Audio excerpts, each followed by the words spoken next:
इश्क़े हक़ीक़ी ते शेर लिखल है। बस इन जे पोयां माना वजह सिर्फ़ इहा हुई त हिकिड़ो दफ़ो मूं नमाज़ पढ़ी हुई त उन में का अहिड़ी शइ हुई जंहिंजे करे मूंखे मुंहिंजो दोस्त चयो त जेको आहे सो तुंहिंजी नमाज़ क़बूल न थींदी। मुंहिंजे दिलि में हाणे आर्टिस्ट माण्हू न कंहिं कुझु चई छॾियो सोचंदासीं त हुन में लाज़मी त मूं जॾहिं सोचियो त माना मूं हिकिड़ी शइ इहा फील कई त पाण वटि अलाह साईं खे ॾाढो उलझियल छॾियो वियो आहे। हू एतिरी ॾुखी ज़ात न आहे। बेशक बेशक मूं हुन ते इहो लिखियो, मां नथो मञा उन फ़िरक़नि में लिबासनि में तौर तरीक़नि में वंडियल ख़ुदा खे मां नथो मञा। जंहिंजी इबादत तूं थो करीं, जंहिंखे उलझियल तूं थो सॾीं, उन रंग जी सकाफ़त मां नथो मञा। हा मां जंहिंजी इबादत कयां थो ऐं पंहिंजो ख़ुदा मां जंहिंखे मञा थो, उहो आयतुनि में साफ़ सुलझियल आहे, कंहिं जोड़ वांगुरु मुंझियल न आहे।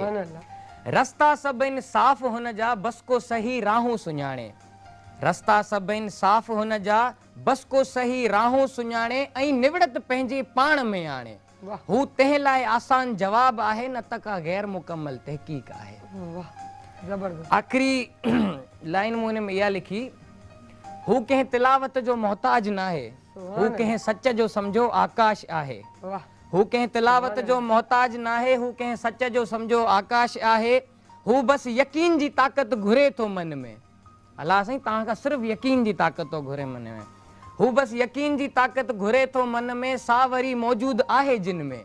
फ़क़ति तिनी खेसि आहे सुञातो, जंहिं असुल पंहिंजे पाण मां ॼातो।